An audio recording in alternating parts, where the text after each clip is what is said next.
آپ جو اسرائیل نے جس طریقے سے پیش قدمی کی ہے سیریا میں،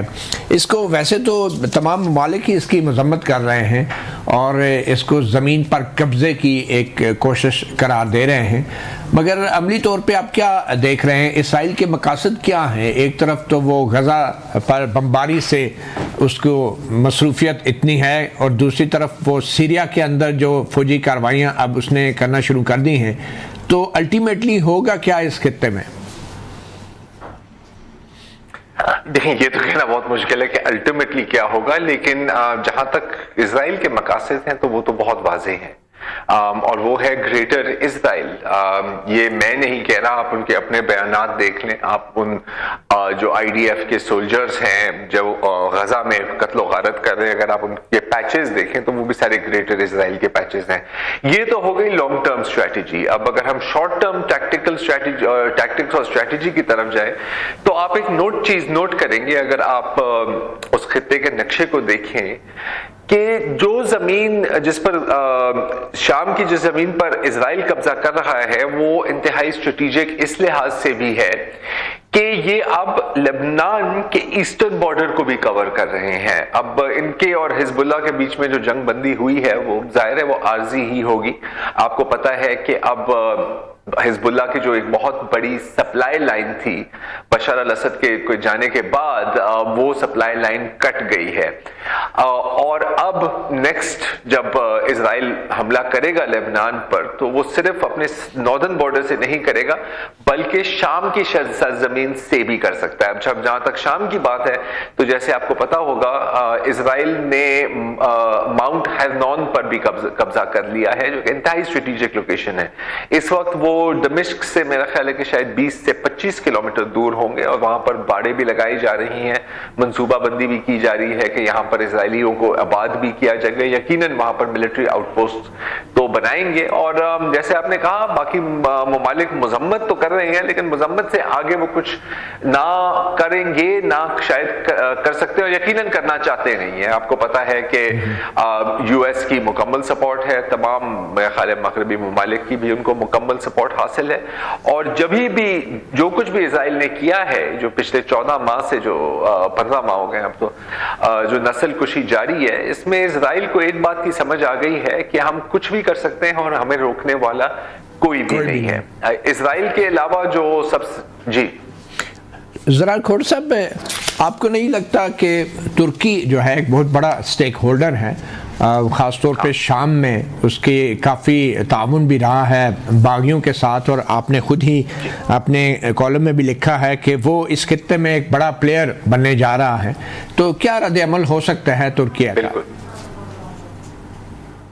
ہاں، اب یہ ایک بڑا انٹرسٹنگ سوال ہے۔ اچھا، اب جیسے آپ نے خود درست فرمایا، جو حیات تحریر الشام ہے اس کو میں ترکی کا پراکسی نہیں کہوں گا، لیکن اتحادی ضرور ہے، وہ ترکی پہ ڈیپینڈ کرتے ہیں، لیکن جو اصل جو پراکسی ہے اور 100% پراکسی جو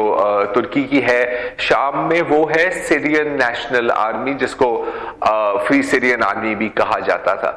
اچھا، ان کی جھڑپیں چل رہی ہیں اس وقت سیرین ڈیموکریٹک فورسز کے ساتھ، اور سیرین ڈیموکریٹک فورسز آپ کو پتا ہے کہ کردش آرگنائزیشنز ہیں، پی کے جی ہو گئی، پی کے کے ہو گئی، وائی پی جے ہو گئی، اور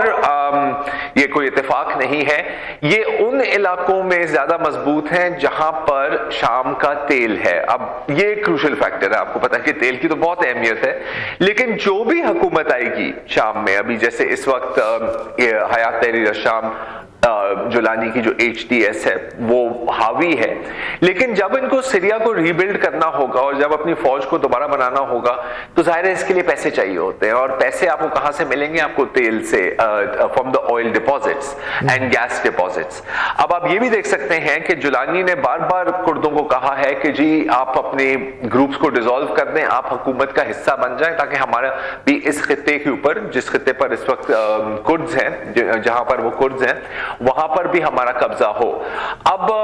جو مسئلہ یہاں بنتا ہے ترکی کے لیے وہ یہ ہے کہ کرد، جیسے آپ سب جانتے ہیں، امریکہ کے بڑے قریب کے اتحادی ہیں، تو ایک جانب ہم دیکھتے ہیں کہ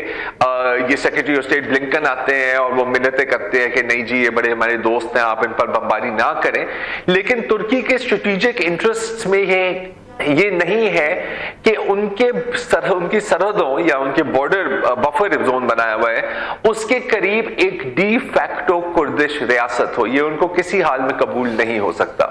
ترکی کے لیے اور بھی بہت فائدے ہیں۔ ترکی اپنے آپ کو ایک انرجی ہب بنانا چاہ رہا ہے، آذربائیجان سے تو پہلے ہی پائپ لائن جاتی ہے، اس کے بارے میں آپ کو پتا ہے۔ ایک اور منصوبہ تھا قطر سے ترکی ایک پائپ لائن جائے پھر آگے یورپ جائے۔ اب کیونکہ شام میں ترکی کے اتحادی اقتدار میں ہے، this becomes a very real possibility۔ پھر ایک میں آپ کو مزیدار بات بتاؤں کہ جیسے ہی دمشق پر باغیوں کا قبضہ مضبوط ہوا تو ترکی میں جو سیمنٹ اور کنسٹرکشن کمپنیز کے سٹاکس ایک دم اوپر گئے، کیونکہ وہاں پر یہ فیلنگ آئی کہ دیکھیں اس ملک کو اب دوبارہ تعمیر بھی کرنا ہے اور ہم بیسٹ پوزیشن میں ہیں اس کو تعمیر کرنے کے لیے۔ Same goes for building the military. اس وقت جو دمشق کا جو روڈ ہے نا وہ ترکی سے گزرتا ہے، تو اگر کسی نے دمشق میں کوئی بھی اپنا کام کرانا ہو تو پہلے ان کو انقرہ جا کے سلطان ایردوان سے مشاورت کرنی ان کے لیے ضروری ہے۔ یہی صورتحال کچھ پاکستان کی بھی تھی کہ افغانستان کے تمام راستے پاکستان سے گزرتے تھے، مگر دیکھ لیں صورتحال کیا ہوئی ہے، مگر ہماری قیادت شاید طیب اردوان کے مقابلے کی نہیں ہے۔ بٹ اینی وے، منصور جعفر صاحب، اس ساری سچویشن کے اندر جو پیلسٹینین کاز ہے وہ اس پہ کیا اثر پڑا ہے؟ ایک تو جو کچھ بھی اب غزہ میں ہو رہا ہے اس کے بعد تو بہت سی امیدیں دم توڑتی نظر آ رہی ہیں، کہاں ہم بیت المقدس کی آزادی کی بات کرتے تھے اور کہاں ہم جو ہیں اب روک بھی نہیں پا رہے عورتوں اور بچوں کے قتل عام کو جو اسرائیل کے ہاتھوں ہو رہا ہے۔ تو کیا الٹیمیٹلی یہ کس طرف معاملات جا رہے ہیں اور فلسطینی سٹرگل جو ہے اس کو آپ کس طرف جاتا دیکھ رہے ہیں؟ وہی جو زرار صاحب نے بات کی کہ الٹیمیٹ تو ہم شاید اس پہ کوئی بات نہ کر پائیں، لیکن جو زمینی حقائق بتا رہے ہیں وہ اسی بات کی نشاندہی کر رہے ہیں کہ خاص طور پہ ابھی یہ جو شام کی ایپیسوڈ ہے اس کے بعد جو ایک لینڈ روٹ جو بیسیکلی ایک لاجسٹک سپورٹ، ایک سپلائی چین انشور کرتا تھا، ایران کی جو ملٹری یا جو کنسلٹنسی سپورٹ تھرو شام بیروت جایا کرتی تھی اور وہاں سے پھر فلٹر ہو کے کسی نہ کسی انداز میں غزہ یا ویسٹ بینک میں کسی نہ کسی انداز میں پہنچتی تھی، اب وہ لینڈ روٹ تو اس وقت ڈسمنٹل ہو چکا ہے، وہ تو بالکل ختم ہو چکا ہے اور اس کے کوئی امیڈیٹ فیوچر میں، نیئر فیوچر میں کوئی ریوائول کے امکانات بھی نہیں ہیں۔ اور تقریباً پچھلے 1.5 سال کی جو اس وقت اسرائیل کی جنگ ہے غزہ پر جو مسلط کی جا رہی ہے یا اس وقت بھی جاری ہے، اس میں جتنے بڑے پیمانے پہ غزہ کے تباہی مچا دی گئی ہے، اس تباہی کے بعد غزہ کا ری بلڈ کرنا تو ایک فار فیش آئیڈیا کہا جا رہا ہے، 20 پتہ نہیں کتنے سال جو ہے اس کے صرف ملبے کو اٹھانے کے لیے صرف ہو جائیں گے، تو اس کی تعمیر کا تو ایک اس وقت جو سب سے بڑی ایشو ہے وہ یہی ہے کہ جو شمالی غزہ کا علاقہ ہے وہ آپ سمجھ لیجئے ایک گھوسٹ ٹاؤن کا منظر پیش کر رہا ہے۔ وہاں پہ جتنے بڑے ہاسپٹلز تھے وہ تمام کے تمام تباہ کر دیے گئے ہیں، کیونکہ یہ وہ علاقہ ہے جس کی براہ راست سرحد اسرائیل کے ساتھ ملتی ہے اور اسرائیل ہی اس کی ساری جو امداد تھی اس کو بھی کنٹرول کر رہا تھا، اور جس انداز سے کوئی تھوڑی بہت رفح کراسنگ کے ذریعے امداد آتی تھی وہ یہاں بھی ناپید ہے۔ تو اس لحاظ سے اس علاقے کو تو بالکل ایک قحط زدہ علاقے کی کیفیت بنا دی گئی ہے، اور اس پہ ورلڈ باڈیز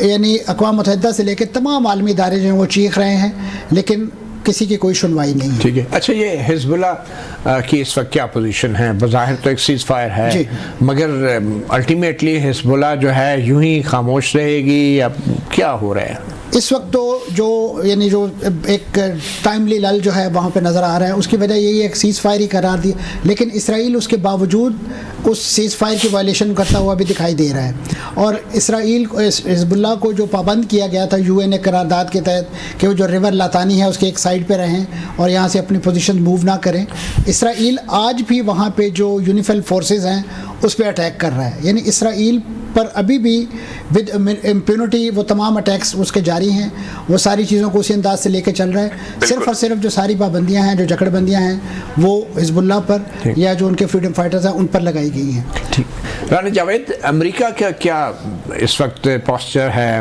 کیونکہ وہاں پہ ایک ٹرانزیشن فیز ہے جس میں صدر ٹرمپ نے 20 جنوری کو عہدہ سنبھالنا ہے، تو اس ٹرانزیشن فیز میں آپ کو کیا لگ رہا ہے؟ صدر ٹرمپ جب عہدہ سنبھال بھی لیں گے تو کیا کوئی صورتحال مختلف ہوگی ہوگی؟ کیا بائیڈن حکومت کی جو پالیسی ہے اسرائیل کی طرف یا ٹرمپ حکومت کی، اس میں کوئی فرق ہے یا اسرائیل زیادہ امبولڈن محسوس کرے گا ٹرمپ کے آنے کے بعد؟ دیکھیں دونوں میں جو بنیادی فرق یہ ہے بائیڈن ایڈمنسٹریشن میں اور ٹرمپ ایڈمنسٹریشن میں، وہ یہ کہ بائیڈن ایڈمنسٹریشن تھوڑی سی منافق تھی کہ وہ تھوڑی سی انہوں نے پوسچرنگ کی کہ دیکھیں یہاں we are trying to strike balance, لیکن as a matter of fact ساری سپلائی لائن ان کو دے رہے تھے اور پوری ڈپلومیٹک سپورٹ تھی. UN سیکورٹی کونسل میں جو بھی ریزولوشن آئی اس کو انہوں نے ویٹو کیا ہے. In case of Donald Trump وہ زیادہ بلنٹ ہے، کلیئر ہے. آپ دیکھیں کہ اس کے باوجود کہ UN سیکورٹی کونسل کی ریزولوشنز تھیں کہ ایسٹ یروشلم جو ہے وہ ڈسپیوٹڈ ٹیریٹری ہے، آپ کو 1967 کے جو بارڈرز ہے اس پہ جانا ہے. گولن ہائٹ جو سیریا کے ساتھ ہے وہ بھی ڈسپیوٹڈ ہے. یونیلیٹرلی امریکنز نے انڈر ڈونلڈ ٹرمپ پریویسلی اس کو ریکگنائز کیا اور ایمبیسی جو ہے یروشلم میں شفٹ کی. اور دوسری طرف اس نے عرب ممالک کو پریشرائز کیا، جس میں بحرین نے ریکگنائز کیا، UAE نے ریکگنائز کیا. پھر افریقن کنٹریز میں جو مسلمان ممالک تھے، سوڈان جو ہے وہاں پہ حکومت چینج کی. تو کہنے کا مقصد یہ ہے کہ دے آر ویری بلنٹ. اس وقت انہی دنوں میں پاکستان کے اوپر پریشر آیا تھا اور اب چونکہ یہ it is a part and parcel of in public domain. General Bajwa صاحب نے بہت کوشش کی، عمران خان نے ریفیوز کیا، ہم ریکگنائز نہیں کر رہے. اب کیا ہوگا؟ جو سب سے بنیادی سوال یہ ہے، ڈونلڈ ٹرمپ نے اس کو کہا ہوا نیتنیاہو کو کہ آپ میرے آنے سے پہلے اس وار تھیٹر کو ذرا کلوز کریں. حماس نے ان کی ٹرمز اینڈ کنڈیشن اسرائیل کی نہیں مانی. اسرائیل یہ چاہ رہا تھا کہ ہمیں جو ایجپٹ کے ساتھ رفح بارڈر ہے وہاں پہ ہماری ڈپلائمنٹ رہنے دیں، جو نارتھ غزہ ہے وہاں پہ ہماری ڈپلائمنٹ رہنے دیں، کہ we want to keep an eye on. انہوں نے نہیں مانا اور شروع دن سے نہیں مانا. نتیجہ کیا نکلا ہے کہ 80 سے 90% جو ریزیڈینشیل اور کمرشل سٹرکچر ہے وہ تباہ کر دیا گیا ہے، اور 95% یونیورسٹیز، کالج، اسکولز تباہ کر دیے گئے ہیں. UN کے سٹاف کو بھی انہوں نے نہیں چھوڑا، غالباً 200-300 کے قریب UN سٹاف کے لوگوں کو انہوں نے مار دیا. صحافی جو ہیں وہ 200 کے لگ بھگ ہیں. ہسپتال انہوں نے کوئی نہیں چھوڑا ہے. تو بنیادی طور پہ اب جو ڈکلیئرڈ پالیسی کیا ہے، اس کے اندر کوئی شک یا کنسپریسی تھیوری نہیں ہے. وہ کہہ رہے ہیں جی کہ ہم اس کو رہنے کے قابل نہیں چھوڑنا چاہتے تاکہ یہاں پہ کوئی بندہ رہے ہی نہ. ان کو وہ رستہ دے رہے ہیں کہ دیکھیں اگر آپ جانا چاہتے ہیں آپ یورپ چلے جائیں، آپ افریقہ چلے جائیں، یہ چھوڑ دیں. اور پھر جو کیا اب سیریا کی طرف بھی مزید، میں اس طرف آنا چاہ رہا ہوں. جو دوسری بات یہ کہ جو ڈونلڈ ٹرمپ کا داماد ہے وہ پورے کے پورے پروجیکٹس لے کر بیٹھا ہوا ہے کہ جو سیٹلمنٹ کا جو ٹھیکہ ہے وہ میں لوں گا اور یہاں پہ ہم پوری کی پوری یہ گولان ہائٹس پہ جو اب سیٹلمنٹ کا پلان آیا ہے. دوسری طرف جو گولن ہائٹ ہے سیریا کے ساتھ، اس کو انہوں نے اس کے اوپر ایک پہلے 30 سیٹلمنٹس تھی، اب اس کو ایک انہوں نے نئی فیز آ رہی ہے، مزید بنا رہے ہیں. 20 کلومیٹر کا جو بفر زون تھا اس پہ انہوں نے قبضہ کر لیا. اور وہ آپ دیکھیں ٹرکس کیا ہے کہ دیکھیں جی وہ اس حکومت کے ساتھ ہمارا ڈس انگیجمنٹ ایگریمنٹ تھا 1974، حکومت نے نہیں، ایگریمنٹ بھی نہیں رہا، اور یہ جو ٹیررسٹ آ چکے ہیں یہ ٹیک اوور کر سکتے ہیں، اس لیے ہم نے 800 ملٹری انسٹالیشنز کو تباہ کر دیا. اب سوال یہ ہوتا ہے کہ جب بھی کوئی بائیلیٹرل ایگریمنٹس ہوتے ہیں وہ ریاستوں کے درمیان ہوتے ہیں، حکومتوں کے درمیان میں نہیں ہوتے. میرا خیال یہ ہے کہ جو ان کا جو ہے بہت ایجنڈا کلیئر ہے گریٹر اسرائیل کا، اس میں بات تھوڑی سی کرنا چاہوں گا. پورا آپ کا یہ سیریا جائے گا، عراق کا بیشتر حصہ چلا جائے گا، جارڈن پورا جائے گا، ایجپٹ کا جو سنائی ہے ریجن وہ سارے کے سارا چلے جائے گا. اور اسرائیل کا کوئی سرکاری میپ نہیں ہے. سعودی عرب کا بہت سارا حصہ جائے گا، اور اس میں ایک کتاب ہے ریٹرن ٹو مکہ، جس میں انہوں نے کہا ہے کہ ہم یہ چاہ رہے ہیں کہ سعودی عرب کے اندر انریسٹ ہوگی، ہمارے ساتھ جب تعلقات بنیں گے سعودیز پھر ہمیں مجبور کریں گے کہ امریکنز کو کہیں کہ ہماری ہیلپ کریں گے. جب امریکنز کو کہیں گے کہ ہماری ہیلپ کریں گے، that is where they would intervene and take over. تو take over the parts of Saudi Arabia, یہ امریکنز نہیں، یہ اسرائیل along with Americans، کیونکہ یہ آگے فور فرنٹ جو قلعہ خیبر تک جانا ان کا ایم ہے. اچھا دوسری بات یہ کہ ان کا تھیولوجیکل ایجنڈا ہے، ڈکلیئرڈ ہے. ان کے ایک پرائم منسٹر کا مجھے نام بھول گیا، اس سے پوچھا کہ آپ کے بارڈرز کہاں سے ہیں؟ انہوں نے کہا کہ ہمارے بارڈرز ڈیفائنڈ ہیں بائبل میں، وہی ہمارے بارڈرز. تو اس کی سب سے بڑی فاشسٹ اسٹیٹ ہے، ایکسٹریمسٹ اسٹیٹ ہے، لیکن ان کے پیچھے چونکہ امریکہ ہے اس لیے ہم ہی دہشت گرد جوہر صاحب اس میں یہ جو مطلب اسرائیل کی بھی نظریاتی سرحدیں جو ہیں ابھی تک ان کا تعین نہیں ہوا ابھی تک. اس چیز کو انہوں نے اپنی جو پارلیمنٹ ہے کنیسٹ ہے اس کی پیشانی پہ عربی زبان میں کندہ کیا ہوا ہے کہ ملک کے یا اسرائیل من الفرات الی النیل، عربوں کو ایڈریس کر کے جن کی زمین انہوں نے لینی ہے کہ آپ اسرائیل کی جو سرحدیں ہیں وہ فرات سے لے کے نیل، یہ جو ابھی علاقہ آئیڈینٹیفائی کیا رانا صاحب نے، یہ تمام اس میں انکمپس ہے. نیل کے ساحل سے لے کے تاب خاکے کاشگر وہ جو ہے وہ انہوں نے اب وہ کر لیا. انہوں نے قبول کر لیا.